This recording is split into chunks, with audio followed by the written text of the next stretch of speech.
Welcome to the Deep Dive, your shortcut to being genuinely well-informed.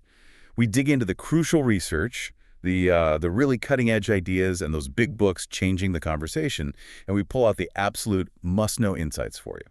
And today, we are really diving deep into something that honestly touches almost everyone. Jonathan Haidt's incredibly timely and, frankly, alarming book, The Anxious Generation, How the Great Rewiring of Childhood is Causing an Epidemic of Mental Illness. Haidt's a social psychologist, very well respected, and his core argument is pretty stark. He's saying that this huge simultaneous spike in anxiety, depression, self-harm among teens globally since about 2012, it's not random. It's not just kids these days. Exactly. He argues it's the direct result of one gigantic cultural shift, moving childhood indoors, away from play, and onto phones. This great rewiring, as he calls it. Okay, the great rewiring, we definitely need to unpack that, because the way Haidt frames it right at the start, Yeah. it's designed to shock you, right? He uses this Mars analogy. He does, yeah. It's powerful.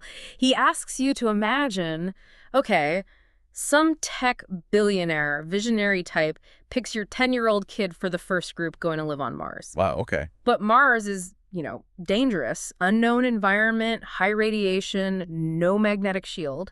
And the whole point is that your child's brain, still developing, really vulnerable, will be fundamentally, permanently altered to fit that environment, not Earth. And the billionaire doesn't really care about the developmental side effects, just the mission. Precisely. Did they ask for real parental consent? No. Haidt says it's exactly what social media companies did effectively, starting around 2010, 2012. They rolled out features designed purely to maximize engagement, which, let's be honest, is just a nicer word for addiction. All right. And they hooked millions of kids right during puberty, the most sensitive time for brain development. Their brains started wiring themselves to this constant, artificial, often really hostile online stimulation. They basically shipped a whole generation off to Mars, developmentally speaking. Hoping they'd turn out okay, but instead, maybe breaking their internal compasses. Yeah. That's the argument, yeah. They prioritized growth and engagement over well-being, over healthy development. It's a deeply unsettling way to put it. So, our mission today is clear then.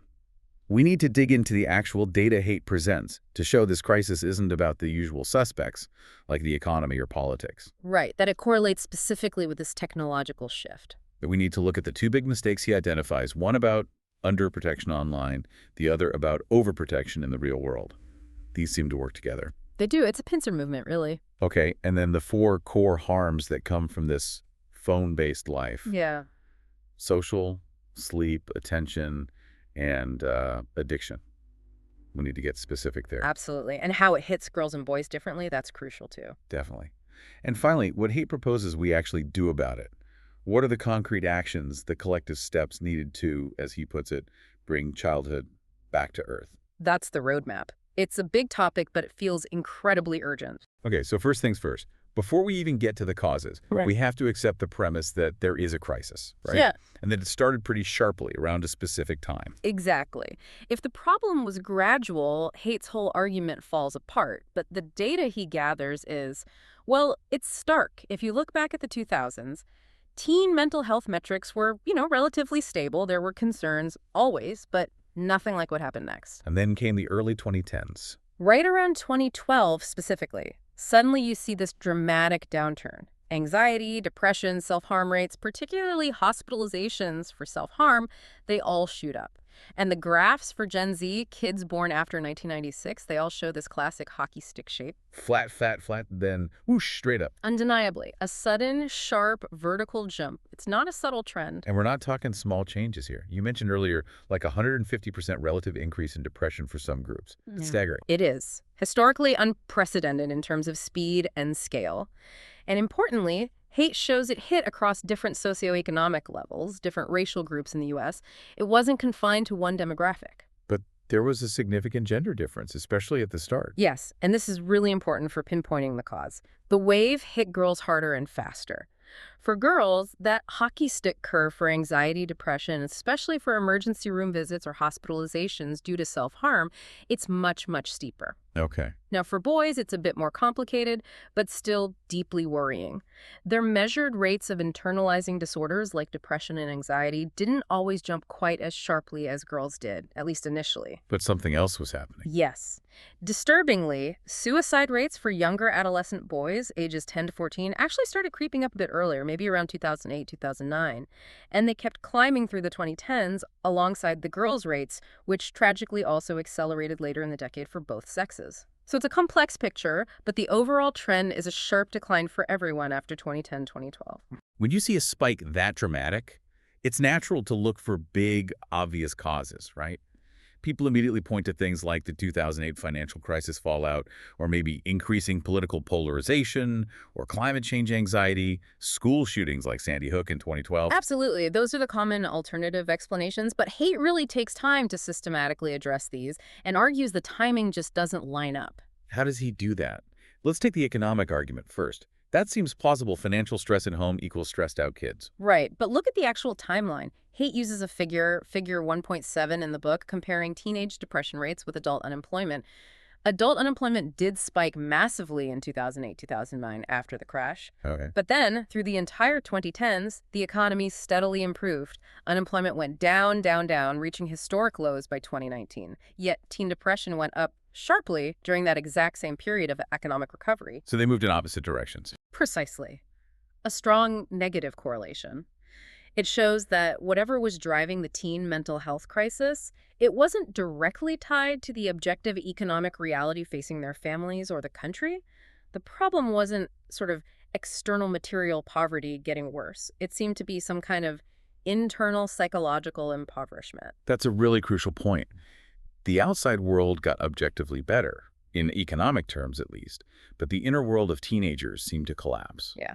And then there's what he calls the millennial check. Okay, comparing Gen Z to the previous generation. Right. If the big culprits were things like 9/11, the wars in Iraq and Afghanistan, or even the financial crisis itself, then millennials born roughly 1981 to 1995 should have shown the effects during their teenage years in the 2000s. They lived through all that. But they didn't show the same spike in mental illness rates. The data suggests no. Their rates were relatively stable during that period.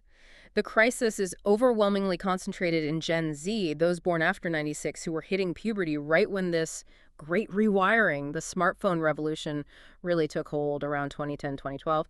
The timing points away from those earlier world events and squarely towards something new that happened around then. Okay, so if it wasn't the U.S. economy, wasn't U.S. politics, wasn't unique American experiences, maybe it was just something specific happening in the U.S., a cultural fluke. That's where the international data becomes so compelling. This is probably the strongest pillar of Haidt's argument. It wasn't just the U.S. Yeah. You see almost the exact same pattern, things relatively stable before 2010, then a sharp rise in problems by 2015 replicated across the other Anglosphere countries. The UK, Canada, Australia, New Zealand. Same hockey stick graphs for teen anxiety, depression, self-harm hospitalizations. Wow, really? Even with different healthcare systems, different social policies? Yes, and even beyond the Anglosphere. He points to data from the Nordic countries, too, places often seen as models of social support, equality, high quality of life.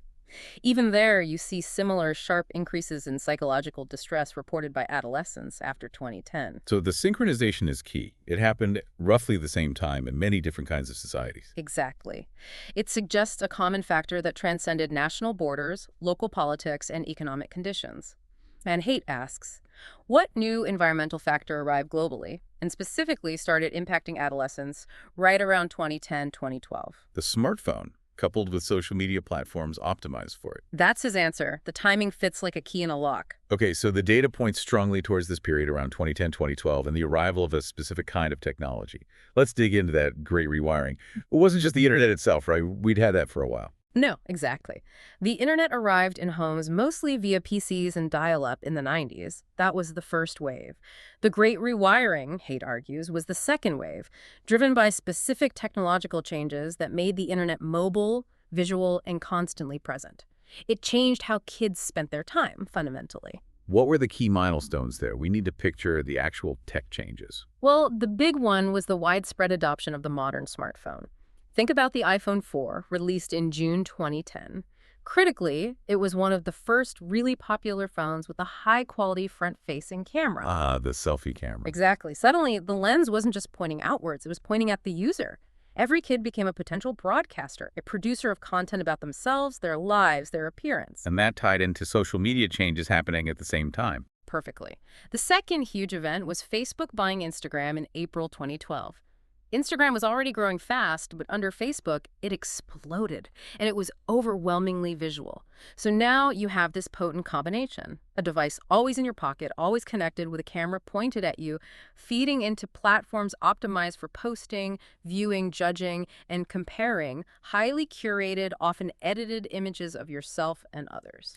So 2010 to 2012 is really the turning point where the play-based childhood, which was already weakening, decisively gives way to the phone-based childhood. That's the argument. Play, independence, neighborhood roaming, that model collapses, replaced by this high-stakes, visually driven, constantly demanding virtual world carried in their pocket. And Haidt says this massive shift wasn't inevitable, it was allowed, even encouraged, by two huge simultaneous policy failures. Let's break those down. Mistake one, underprotecting the virtual world. We basically let kids loose online with almost no guardrails. Totally. We gave them full independence in this new, radically different environment, just as they were entering their most vulnerable developmental period, puberty. Social media companies, meanwhile, were refining their platforms to maximize engagement. Using psychological tricks, basically. Yes, leveraging behavioral psychology to hook users, including kids. And the environment they created is, Haidt argues, fundamentally different from the real world in ways that are harmful for development. This distinction feels really important. We tend to think online socializing is just, a different version of real socializing. But it's fundamentally not. According to Haidt, think about real-world interaction. It's usually embodied. You see faces, hear tone, read body language. It's mostly synchronous, happening in real time. It's often one-to-one or small group. And it happens in communities, family, school, neighborhood, where relationships have weight, where there's a high bar for entry and exit. You have to work things out. Okay, that makes sense. Now compare that to the dominant forms of interaction in the virtual world, especially on these platforms. It's largely disembodied text, curated images, maybe short videos. It's heavily asynchronous. You post, you wait for likes, comments, replies. Communication is often one-to-many broadcasting to potentially huge amorphous audiences. And maybe most critically, there's a very low bar for entry and exit. Relationships can feel disposable. You can block, unfriend, ghost. Conflict resolution skills aren't required in the same way. So the very structure of online interaction works against developing deep social skills, empathy, the ability to navigate real human messiness. That's the claim. It optimizes for quantity and performance, not quality and connection. And the main law that was supposed to protect kids online, COPPI, was basically useless. Pretty much. The Children's Online Privacy Protection Act, or PPA, passed way back in 1998. The intent was good, require parental consent for kids under 13 to use online services collecting personal data. But the fatal flaw was that it placed no obligation on the companies to actually verify age. So they could just pretend. Exactly. They operated under what Haidt calls the convenient fiction, that any user ticking the I am over 13 box or the I have parental permission box if offered actually was or did. There was no real verification. So companies could onboard millions of 10, 11, 12-year-olds onto platforms designed for adults, knowing they faced basically zero legal jeopardy. It was a massive loophole that enabled the hooking of preteens during that critical brain development phase. Okay, so that's mistake one. Letting them run wild in the virtual world. What was mistake two? Mistake two, overprotecting the real world. This is the other side of the coin. While we failed to protect kids online, we simultaneously and drastically reduced their freedom and independence in the physical world. This trend started earlier, though, right? Not just in 2010. Oh yeah, much earlier. This decline in unsupervised outdoor free play really picked up steam in the 1980s and accelerated through the 90s. It was driven by a complex mix of factors, but a big one was media-fueled fear, the stranger danger panic, intense coverage of rare but horrific child abduction cases, a general rise in parental anxiety about safety. So parents started keeping kids indoors, supervising them constantly, structuring all their time. Right. The radius of childhood roaming shrank dramatically. Kids stopped walking or biking to school alone, stopped playing in the neighborhood without adult eyes on them constantly. And Haidt argues this loss of free play is devastating because play isn't just fun, it's fundamentally necessary work for development. Absolutely essential. He defines free play as activity freely chosen and directed by the kids themselves, without adult control. When kids play freely, they have to learn crucial social skills. How to negotiate rules, how to resolve conflicts fairly, how to compromise, how to manage their own emotions in a group context. If an adult steps in to solve every little dispute, they never build those muscles. And it's not just social skills, it's about facing fear, too. Yes, particularly risky play. Climbing trees, riding bikes fast, rough and tumble play. Maybe even playing with tools considered slightly dangerous. Haight stresses this kind of play has powerful antiphobic effects. It allows kids to experience manageable doses of fear and uncertainty and learn to overcome them. It teaches them competence and resilience. This connects to that concept of anti-fragility you mentioned earlier. Exactly, borrowing from Nassim Taleb. Things that are anti-fragile don't just resist stress, they benefit from it. They get stronger. Think of bones needing impact to grow dense, or the immune system needing exposure to germs. Haight uses the analogy of the trees grown inside the sealed Biosphere 2 dome. Oh yeah, they grew tall but were weak. Right, because there was no wind inside the dome. They never developed the necessary stress wood to support their own weight and eventually collapsed. Children, Haight argues, are anti-fragile. They need exposure to minor risks, minor failures, minor social conflicts, small scrapes and bruises to develop psychological robustness. When we try to eliminate all risk, all discomfort, all challenge from childhood safetyism, as he and Greg Lukianoff called it in their previous book, we inadvertently make them more fragile.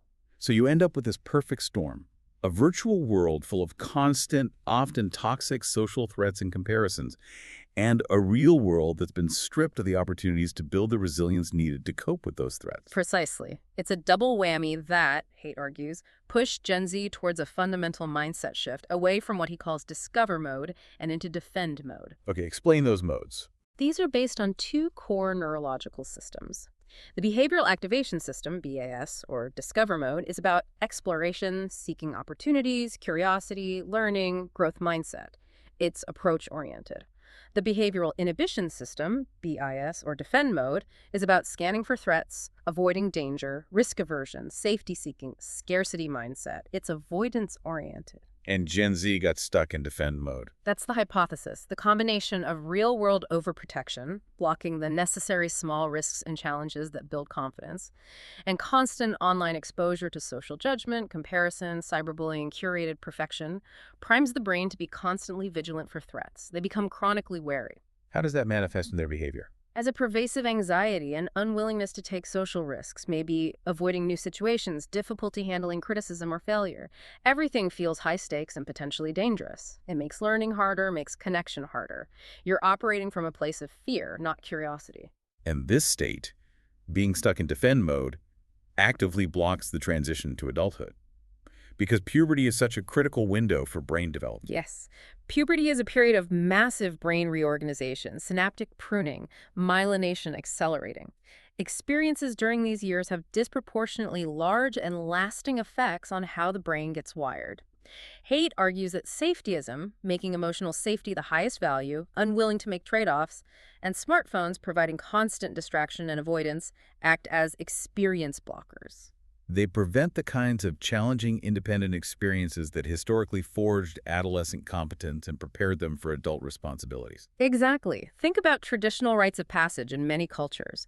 They often involve separation from family, enduring some kind of ordeal or challenge, transition, and then being welcomed back into the community with a new adult status reincorporation. These provided structure, challenge, and social recognition. And we basically lost those. Largely, yes. Modern Western society has few clear, challenging, socially recognized milestones marking the transition to adulthood, aside from maybe getting a driver's license or turning 18 or 21. There's no shared journey of overcoming difficulty that signals readiness. So teens are left adrift, often infantilized for longer, stuck in this weird limbo between childhood and adulthood, often retreating into the virtual world which offers easy escapes but no real growth. Okay, so we've got the context. A generation rewired by ubiquitous smartphones and social media, enabled by policy failures and the decline of real-world independence. Now let's get specific about the damage. Haidt identifies 4 main ways this phone-based childhood harms development. These aren't separate things either, right? They seem to feed into each other. Definitely. They compound each other, and they stem directly from the nature of these platforms, mostly free, advertising-based apps competing ruthlessly for attention, using every psychological trick to keep users, especially young users, hooked. This constant use literally wears paths in the brain, making these harms habitual. Let's start with harm 1. Social deprivation. This sounds counterintuitive. Isn't the whole point that they're hypersocial online? That's the paradox. They are hyper-connected, but Haidt argues they are socially deprived. Connected to potentially everyone in the world, but increasingly disconnected from the people physically present, the ones who matter most for deep social learning. You mentioned the data showing kids just stopped hanging out in person as much, right when smartphones took off. Yeah, the graphs showing the decline in teens meeting up with friends daily or even several times a week are striking. That unstructured face-to-face time plummeted in the early 2010s. And it's not just about less time together. It's the quality of the interaction that changes when it moves online. Absolutely critical point. Real social development requires embodied synchronous interaction. You need to read nuances, subtle facial expressions, shifts in posture, tone of voice. You need to practice attunement, mirroring, navigating awkward silences, repairing misunderstandings in real time. That's how you build deep empathy and trust. Which you just don't get from texting or scrolling through a feed. Right. Online interaction tends to be disembodied, asynchronous, often performative. It fosters a high quantity of weaker, more fragile ties, but starves the development of the skills needed for high-quality, resilient relationships. So kids end up feeling profoundly lonely, even when surrounded by hundreds or thousands of friends online, because they lack genuine, deep connection and the skills to build it. Okay, that makes sense. Harm 1 is the erosion of real social connection. What's harm 2? Harm 2, sleep deprivation. This one is physiological, maybe the easiest to measure directly. Phones in the bedroom, doom scrolling late at night. Exactly. The research Haidt cites shows a strong causal link between heavy screen use, particularly in the hours before bed, and poor sleep outcomes. Taking longer to fall asleep, sleeping for shorter durations, waking up more often during the night. Is it just about the time spent scrolling instead of sleeping? Or is there something else going on? It's both. There's the displacement time on the phone is time not sleeping. But there's also a direct biological mechanism involving blue light. The light emitted from screens, especially the blue wavelengths, essentially tells your brain's internal clock that it's daytime. So it messes with your circadian rhythm. Precisely. It suppresses the production of melatonin, the hormone your brain releases in the evening to signal that it's time to wind down and sleep. So even after the teen finally puts the phone away, their brain chemistry is still saying, wake up, making it harder to fall asleep and potentially reducing sleep quality. And we know chronic sleep deprivation isn't just about feeling tired. It has major impacts on mood, concentration, mental health. Huge impacts. Sleep is critical for consolidating memories, regulating emotions, repairing the body. When you're chronically sleep deprived, your prefrontal cortex, brain's CEO, responsible for judgment, planning, impulse control, emotional regulation, doesn't function optimally. So you're less able to manage stress or difficult emotions. Right. Meanwhile, the amygdala, the brain's threat detection center, tends to become hyperactive when you're sleep deprived. So you end up with this dangerous combination. Heightened sensitivity to threats and negative emotions, coupled with a reduced capacity to manage them rationally. It's a recipe for anxiety and depression. Okay, so social deprivation, sleep deprivation. What's the third harm? Harm 3, attention fragmentation. This is about the constant interruption, the inability to sustain focus. The endless notifications, the constant urge to check. Exactly. Haidt describes the modern teen's attentional landscape as being shattered into tiny fragments. He cites estimates that heavy users might be interrupted by notifications or pulled away by group chats hundreds of times a day, sometimes as often as every minute. This prevents the brain from ever settling into deep, focused concentration, what Cal Newport calls deep work. It creates this feeling of being constantly scattered. Yes. Haidt quotes William James describing it as a confused, dazed, scatterbrained state. You can't think clearly or deeply if your attention is constantly being pulled in a dozen different directions. And you mentioned earlier that research shows even just having the phone nearby, even if it's off, can hurt your focus. That's the brain drain research, yeah. Studies found that the mere presence of a participant's smartphone, even turned off and face down on the desk, resulted in reduced available cognitive capacity compared to when the phone was left in another room. Why would that be? The theory is that part of your brain is subconsciously working to resist the urge to check the phone. It's actively inhibiting that impulse, and that mental effort consumes cognitive resources, leaving less capacity available for the actual task you're trying to do. Wow. And this is happening during adolescence, which is a critical period for developing executive functions like attention control and focus. Exactly. The prefrontal cortex, which governs these functions, is still developing rapidly during the teen years. Constant attention fragmentation may interfere with the proper wiring of these crucial cognitive skills, potentially leading to long-term difficulties with concentration, planning, and self-control. We might be training a generation for distraction. Okay, that's deeply concerning. Social, sleep, attention. The final piece is harm 4, addiction. And Haidt is clear, this isn't an accidental side effect, it's part of the design, right? Absolutely. He argues it's central to the business model of many platforms. Tech companies employ sophisticated techniques, often drawn directly from behavioral psychology and neuroscience, specifically to make their products as compelling and habit-forming as possible. He references the hooked model, developed by Nir Eyal, which outlines a cycle, trigger, internal like boredom or external like a notification, action, opening the app, scrolling, variable reward, seeing new content, likes, comments, crucially, it's unpredictable, and investment, posting content, adding friends, which makes you more likely to return. And the key ingredient there is the variable reward, like a slot machine. Precisely. It's based on the variable ratio reinforcement schedule. Skinner discovered this with pigeons pecking levers. If the reward, food pellet, comes unpredictably, the pecking behavior becomes much more persistent and harder to extinguish than if the reward is predictable. Slot machines work the same way.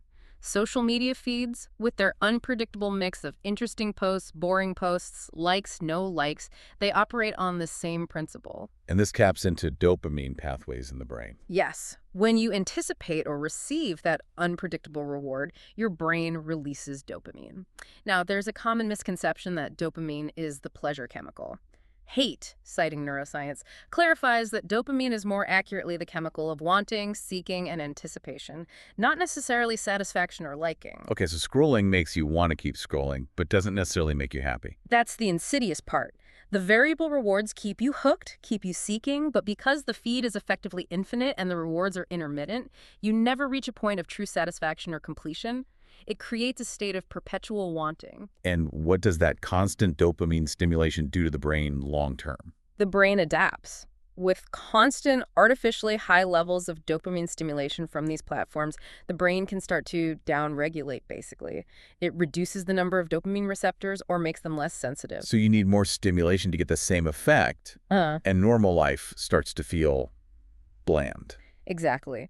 This can lead to a state of anhedonia or dysphoria when offline. Everyday activities which provide lower, more natural levels of dopamine, reading a book, talking with a friend, enjoying nature, they just can't compete with the super stimulus of the device. The brain has been trained to expect and crave that intense variable reward cycle. And this looks like addiction. You see the classic symptoms. Yes. Anxiety when separated from the device, irritability, difficulty sleeping, a persistent low mood when not engaged online, problematic use, whether it's formally diagnosed like internet gaming disorder or just commonly understood as social media addiction becomes a major issue, and it obviously exacerbates the other 3 harms. It ruins sleep, shatters attention, and often replaces real social interaction. It's a vicious cycle. Okay, so those 4 harms, social deprivation, sleep loss, attention fragmentation, addiction, they sound like they'd affect everyone. Yeah. But you mentioned earlier, and Haidt emphasizes this, that the crisis hit girls differently and often harder, especially initially. Why would that be? This is where Haidt brings in established findings from social psychology about average gender differences in psychological needs. He highlights the distinction between agency and communion. Okay, what's the difference? Generally speaking, agency refers to the drive to stand out, assert oneself, have an impact, achieve status. Communion refers to the drive to connect, belong, maintain relationships, feel part of a group. While everyone needs both, research suggests, on average, girls and women tend to prioritize communion needs slightly more, while boys and men tend to prioritize agency needs slightly more. And how does social media interact with that? Well, social media, especially platforms like Instagram that became dominant for girls in the early 2010s, promises communion. It promises connection, belonging, sharing. But Haidt argues it delivers a distorted, high-stakes, often toxic substitute. It turns connection into a competitive performance. Which leads directly into the issue of visual social comparison. Exactly. When girls' social lives migrated onto these intensely visual platforms, they were suddenly exposed to a constant, relentless stream of images of their peers, often highly curated, filtered, perfected images. This triggers an automatic, often unconscious process of social comparison. Am I as pretty, as popular, as happy, having as much fun as everyone else I see? Right. And because the images they're comparing themselves to are often unrealistic ideals, the comparison inevitably makes many feel worse about themselves. It lowers their sociometer, that internal gauge of social belonging and self-worth. Hate tells the heartbreaking story of Alexis Spence, whose journals documented her descent into depression and an eating disorder, explicitly linking it to the constant comparison and pressure she felt on Instagram. It sounds like the perfect environment to amplify relational aggression, too. Absolutely. Research has long shown that while boys might engage more in physical aggression, girls, on average, tend to rely more on relational aggression. Things like gossip, spreading rumors, social exclusion, manipulating friendships to damage someone's social standing. And social media gives you superpowers for that. Endless ways, Haidt says. You can inflict relational harm publicly, anonymously, persistently. Cyberbullying can follow a victim home, into their bedroom, 24/7. There's no escape like there might be from a schoolyard bully at the end of the day. This constant threat environment is incredibly anxiety-provoking, especially for girls who might be more sensitive to relational dynamics. You also mentioned earlier the idea of sociogenic illness and contagion. How does that play into the gender difference? This is a really fascinating and concerning area. First, there's evidence that mood disorders like depression can actually be contagious, spreading through social networks. Some studies suggest this contagion effect is stronger from women to their friends. So, as girls became hyper-connected online, any existing depression could spread more rapidly through these dense digital networks. Okay, and what about mass sociogenic illness? Mass sociogenic illness, MSI, sometimes called mass hysteria, is when symptoms of illness, which can be physical or psychological, spread rapidly through a population, not because of an infectious agent, but through social learning, conformity, and heightened anxiety. Historically, outbreaks have been more common among girls and women. And we saw examples of this potentially linked to social media recently. Yes. Haidt discusses the sudden surge in Tourette's-like tics and self-diagnosed cases of dissociative identity disorder, DID, that appeared particularly among teenage girls around 2020, 2021, often linked to viral videos on platforms like TikTok featuring creators with these conditions. It's not saying that distress isn't real. I know, the suffering is absolutely real. But the form the distress takes, the specific symptoms, can be heavily influenced by social exposure and expectations. Social media platforms with their algorithms rewarding extreme or dramatic content can unfortunately amplify and spread these patterns of symptoms very quickly, especially within vulnerable adolescent groups.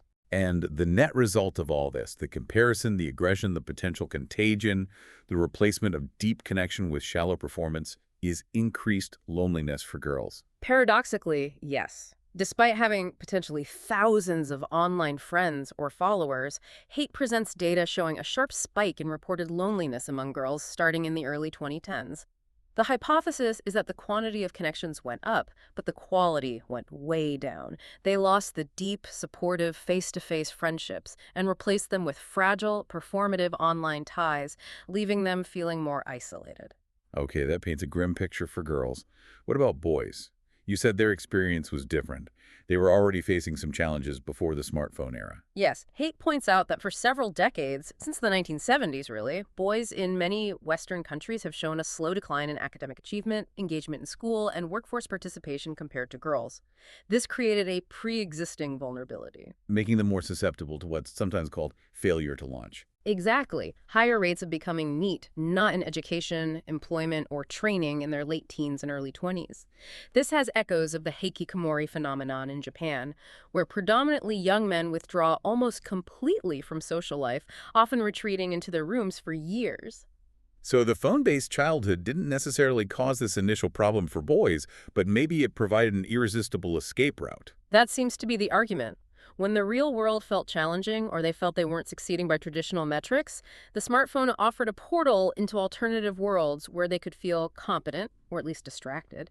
It facilitated a deeper digital immersion. And where did boys tend to immerse themselves, according to Haidt? Less on the visual social media, more elsewhere. While boys certainly use social media, their problematic digital immersion often centered more on three other areas. Firstly, highly immersive online multiplayer video games. Secondly, endless content streams on platforms like YouTube. And thirdly, and significantly, easy access to vast amounts of free, readily available hardcore pornography. Let's touch on that pattern shift you mentioned earlier. Boys started showing more internalizing problems, like girls. Yes, that's a key shift. Hate notes starting the early 2010s. Historically, distressed boys were more likely to act out aggression, delinquency, externalizing behaviors. But after 2012, you see sharp rises for boys, too, in internalizing disorders. Anxiety, depression, self-harm, reporting feeling like they can't do anything right. They started mirroring the female pattern of suffering, suggesting the new environment was impacting them profoundly, even if through slightly different digital pathways. Okay, let's look at those pathways. First, pornography in relationships. How does early, easy access affect development? Haight argues that the sheer volume, intensity, and accessibility of hardcore internet pornography available on any kid's smartphone from a young age can significantly disrupt healthy sexual development. It presents a distorted view of sex, intimacy, and relationships. And it offers an easy option. Yes, potentially reducing the motivation to navigate the complexities, challenges, and potential rejections involved in forming real-life romantic and sexual relationships. Why bother with the difficult real thing when a super stimulus is instantly available? Furthermore, some research suggests heavy exposure, especially early on, might actually change attraction patterns, potentially leading young men to find real-life partners less appealing compared to the extreme novelty and intensity seen online. This could create long-term barriers to forming healthy, satisfying, intimate bonds. Okay. The second big area for boys was gaming. Now, playing video games isn't automatically harmful, right? No, Haight is careful to say that playing video games in moderation isn't necessarily the problem. Many games offer cognitive benefits, social connection, and fun. However, he highlights that a significant minority, estimated around 7% or potentially higher for certain types of games, develops what's now recognized as internet gaming disorder, IGDO. Which has addiction-like symptoms. Yes. Preoccupation with gaming, withdrawal symptoms when unable to play, irritability, anxiety, tolerance, needing to play more, losing interest in other activities, continuing despite negative consequences, harming schoolwork, relationships, sleep, deceiving others about usage, using gaming to escape negative moods. For this subgroup, it becomes deeply problematic, leading to social isolation and failure in other life domains. And even for boys who aren't clinically addicted, does the type of social interaction in online games differ from real-world interaction? That's another key point. While many online games are social, the interaction is often with transient groups of anonymous or pseudonymous players from around the globe. It's high quantity, but often low quality in terms of developing deep social skills. You're not usually learning nuanced conflict resolution or long-term relationship maintenance, or reading subtle social cues in the same way you would in face-to-face interactions with peers you know well and will see again tomorrow. It doesn't replicate the richness of real-world male bonding and social learning.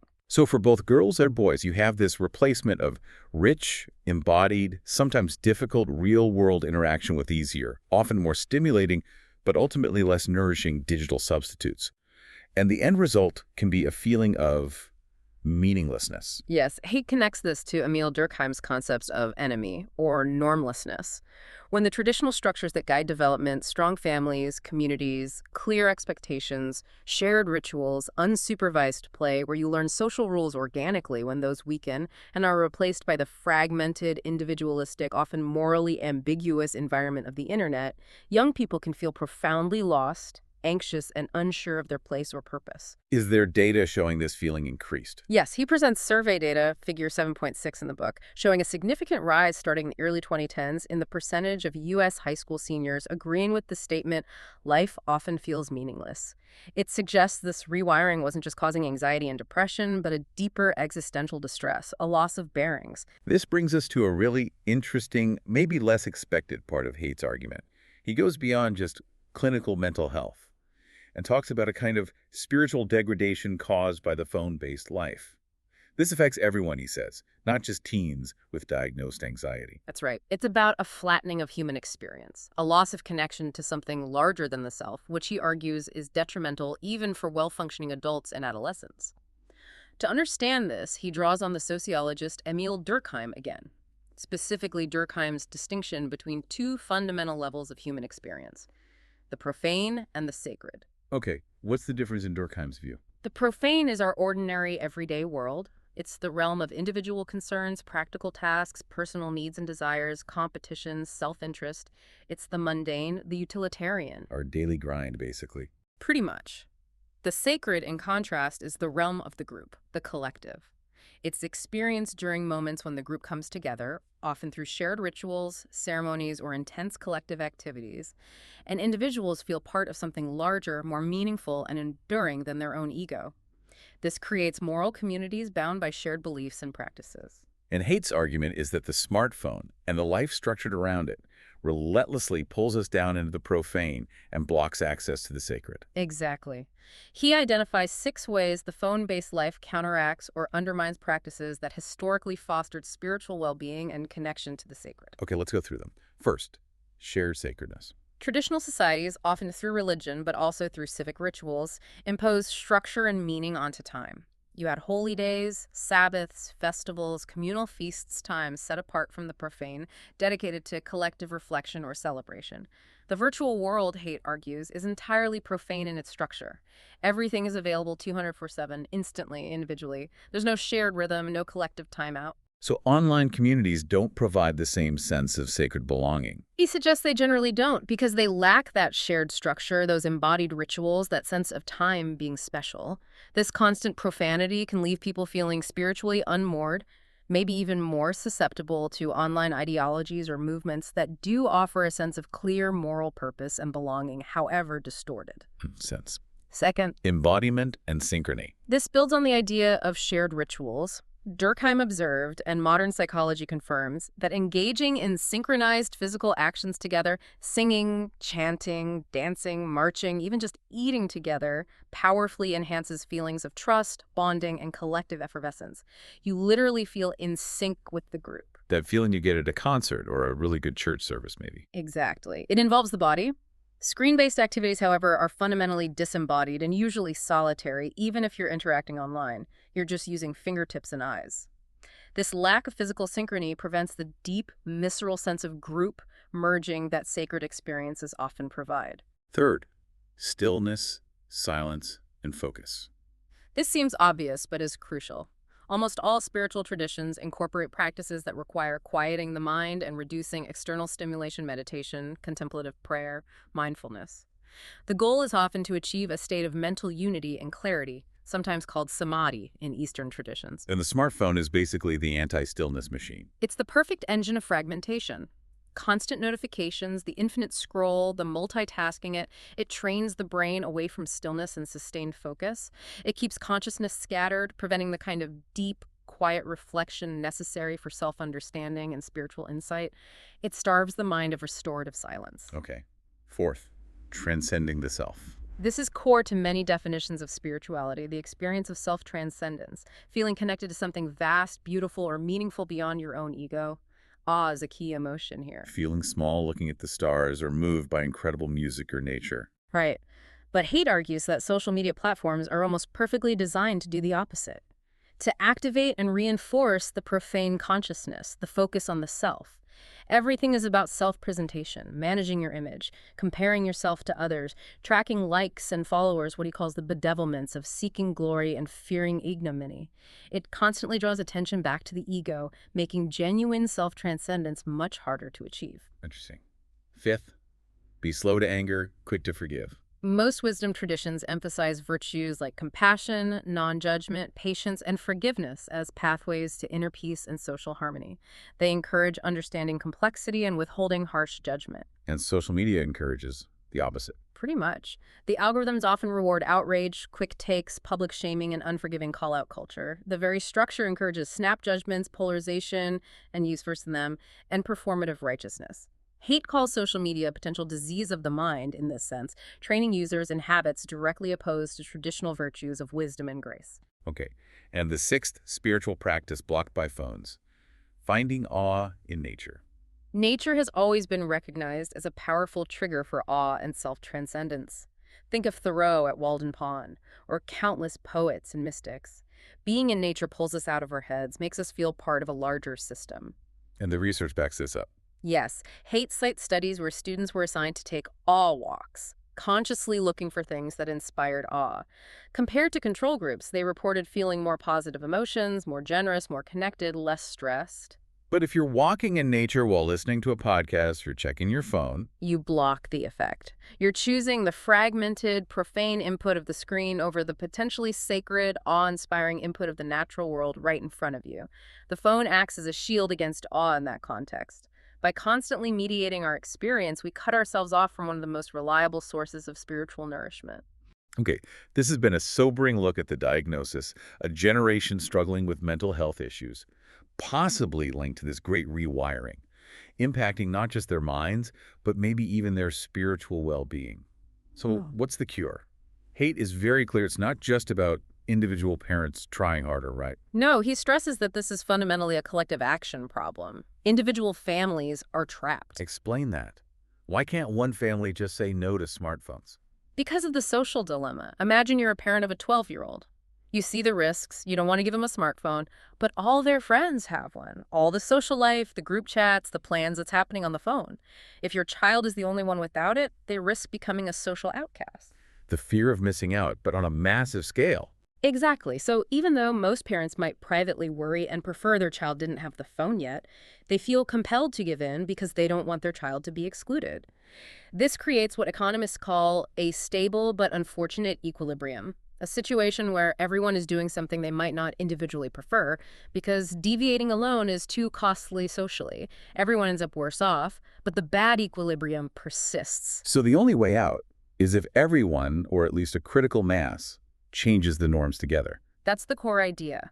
Schools, groups of parents, entire communities need to act collectively to shift the default settings of childhood back towards the real world. And Haight proposes 4 specific foundational reforms. He argues these 4 things, if implemented widely, could make a huge difference relatively quickly, maybe within a couple of years. What are they? Okay, the big 4 are: 1. No smartphones before high school. He means basic dumb phones for calls and texts are okay for younger kids, but no internet, no apps, no social media. 2. No social media before 16. Delay access until after the most intense phase of pubertal brain development. 3. Phone-free schools. This means phones away for the entire school day, locked in lockers or bags, not just silenced in pockets, from arrival to departure. 4. Far more unsupervised play and childhood independence. Actively restore opportunities for kids to play, explore, and take small risks without constant adult supervision. Those are pretty clear and direct. Let's break down how we might get there. Starting with reforms for government and tech companies. Copier failed. What needs to happen now? Governments need to step up and fix the loophole. Haight argues they should formally raise the age of internet adulthood, the age at which children can consent to data collection and sign terms of service without parental permission from the current 13, under Copy Day, back up to 16. And, crucially, they need to mandate that companies actually enforce this age limit through robust age verification. And what about the tech companies themselves, beyond just verifying age? They need to be held to a higher standard, an extra duty of care when it comes to minors. This means designing their products differently for users identified as under 16. Reduce the addictive features, get rid of infinite scroll, tone down the variable rewards, disable features like Snapchat streaks that create relentless social pressure. Prioritize well-being over engagement for kids. But age verification is always the tricky part, isn't it? People worry about privacy, government tracking. It is tricky. Haight acknowledges the challenges but suggests potential solutions that could minimize privacy concerns for adults while protecting kids. One idea is device-based age assurance. Parents could have the option, perhaps through the operating system, to designate a specific device, phone or tablet, as belonging to a minor. This flag on the device itself, rather than a central database, could then automatically restrict access to certain apps, features, or content deemed inappropriate for that age, without requiring the adult user to constantly prove their own age online. That sounds plausible. What else from government? You mentioned neglect laws. Yeah, Haight points out that overly broad or poorly defined child neglect laws in some places can make parents terrified of letting their kids have any independence, letting them walk to school alone, play in the park unsupervised for fear of being reported or investigated. He supports efforts, like those by the nonprofit Let Grow, to clarify these laws and ensure parents aren't penalized for granting reasonable, age-appropriate independence. We need to make it legally safe for parents to let go a little. Okay, so government sets the rules, tech companies change designs. What about reforms for schools? The phone-free school idea sounds like a battle. It can be, initially. But Haidt argues it's essential to end what he vividly calls the zombie apocalypse in schools' hallways, cafeterias, even classrooms filled with kids glued to screens, totally disengaged from each other and their surroundings. Does it actually work when schools ban phones completely? The examples he gives, like Mountain Middle School in Durango, Colorado, suggest dramatic positive effects. When phones are truly put away for the whole day, schools report improvements in academic focus, less distraction in class, a significant drop in cyberbullying, because much of it happens during the school day via phones, better sleep for students, less late-night group chat drama spilling into school, and just a general increase in face-to-face interaction and a stronger sense of community. But it requires buy-in from everyone. Absolutely. Teachers, administrators, and especially parents need to be united and support the policy for it to stick. And the other big role for schools is bringing back more free play. Yes. This is about counteracting the overprotection. Haidt points out the shocking statistic that American elementary kids get, on average, only about 27 minutes of recess per day. Less than prison inmates get outside time. That's the comparison he makes, starkly. Schools need to recognize free play as essential learning time, not just a break. He advocates for significantly lengthening recess periods. He also suggests implementing things like play clubs, dedicated time for unstructured mixed-age play, maybe with loose parts, like boxes, tires, wood scraps that encourage creativity and problem-solving. And he supports the idea of adventure playgrounds, which are specifically designed to offer controlled risks, places to climb high, build things, get messy, based on the principle of being as safe as necessary, not as safe as possible. Giving kids back those opportunities to build competence and manage risk. Exactly. And there's also that specific homework assignment he champions, the Let Grow project. Right, where kids have to do something new on their own. Yes. Simple things. Initially, walk the dog alone, go buy milk at the corner store, make a simple meal, take public transport somewhere. The goal is twofold. It shows the child they are capable and independent, building their confidence. And it forces the parent to confront their own anxiety and recognize their child's growing competence. It helps shift the mindset for both. Okay, government, tech, schools. What about reforms for parents themselves, beyond just supporting collective action? Haidt encourages parents to adopt what he calls the gardener mindset, as opposed to the carpenter mindset. Let's explain that difference. The carpenter sees the child as a project to be meticulously shaped and molded into a specific, perfect end product, following a detailed blueprint. The gardener, on the other hand, focuses on creating a rich, nurturing, safe environment, good soil, sunlight, water, and then lets the plant grow according to its own nature, maybe guiding it gently, protecting it from serious harm, but trusting it to flourish in its own unpredictable way. So less focus on controlling outcomes, more on providing the right conditions for growth. Precisely. It means trusting your child more, allowing for more imperfection, more exploration. And a huge part of creating the right environment is for parents to model behavior. Put down your own phone. Yes. Be mindful of your own habits. Avoid what Linda Stone calls continuous partial attention, being physically present but mentally distracted by your device. Prioritize focused, face-to-face interaction with your kids. Let them see you read books, engage in hobbies, talk without constantly checking notifications. What are some other practical tips for parents? Give kids real chores and responsibilities at home. It makes them feel needed, competent, part of the family team. Encourage sleepovers, but maybe with a phone basket where all devices get put away at a certain time so the kids actually talk and interact. Try to organize neighborhood play, coordinate with other parents to let kids play outside together unsupervised, renormalizing the idea of the playborhood. And for older teens, say 16 to 21, the goal shifts towards more autonomy. Definitely. Parents need to actively increase their real-world mobility and responsibility. Encourage getting a driver's license, using public transit independently, rely on them for meaningful help at home or with family tasks. Encourage participation in challenging experiences outside the home, things like Outward Bound, a summer job, volunteering, maybe a gap year before or during college. These build grit, resilience, and self-reliance far away from the parental safety net and the digital world. #tagoutro. So we've covered a lot of ground here, really digging into Jonathan Haidt's The Anxious Generation. We've looked at the stark data showing the crisis, explored his theory of the Great Rewiring, driven by those twin policy failures, unpacked the 4 major harms, and considered the different impacts on girls and boys, even touching on that sense of spiritual loss. And the core message seems to be that while the situation is serious, it's not hopeless, but requires a fundamental shift back towards a more balanced, real-world childhood. Haight's prescription centers on those 4 foundational reforms we discussed: delaying smartphones until high school, keeping social media until 16, making schools phone-free zones, and actively restoring free play and independence. He seems genuinely optimistic that if communities embrace these collectively, we could see significant improvements pretty quickly. He does. Uh-huh. And he ends the book with a really powerful metaphor, another call to action, based on a famous social psychology study, the smoke-filled room experiment by Latane and Darley back in the 60s. Oh, I think I know this one.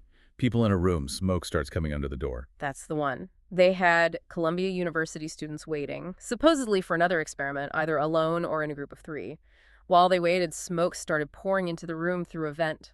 And what happened? When a student was alone, they almost always noticed the smoke quickly and went to report the emergency. But when they were in a group of 3 real subjects, not Confederates, something different happened. They'd see the smoke, look at the other 2 people, see them looking around but not reacting strongly, and then, usually, they'd just sit there. They interpreted the others' inaction as a sign that it wasn't an emergency. Pluralistic ignorance. So everyone thinks if it was serious, someone else would be doing something. Exactly. Haight's final plea is that we're all like those students in the room right now. We see the smoke, the rising rates of anxiety, depression, loneliness in our kids. We sense something is deeply wrong. But we look around and we see other parents giving their kids phones, other schools allowing devices, everyone else seemingly scrolling along. And we hesitate. We implicitly conclude it must not be a real emergency. The collective inaction reinforces the idea that the status quo is okay, even if individually we feel uneasy. Right. So Haight says we have to consciously break that spell. We need to speak up, talk to other parents, talk to teachers, talk to principals, talk to community leaders, acknowledge the smoke. And then we need to link up, join forces with others, support organizations working on these issues, coordinate action within schools and neighborhoods to actually change the norms together. We have to collectively agree. Yeah. Yes, the house is on fire, and we need to act. That's the imperative. It feels like a fitting place to end. Haight's final words in the book really resonate here. Childhood evolved for physical playfulness and exploration. Children thrive when they are rooted in real-world communities, not in disembodied virtual networks. Let's bring our children home. A powerful call to action. We hope this deep dive has given you not just information, but maybe some tools and motivation to start those conversations, to speak up and link up in your own communities to help bring about that change. Absolutely. Thanks for joining us on The Deep Dive. Until next time.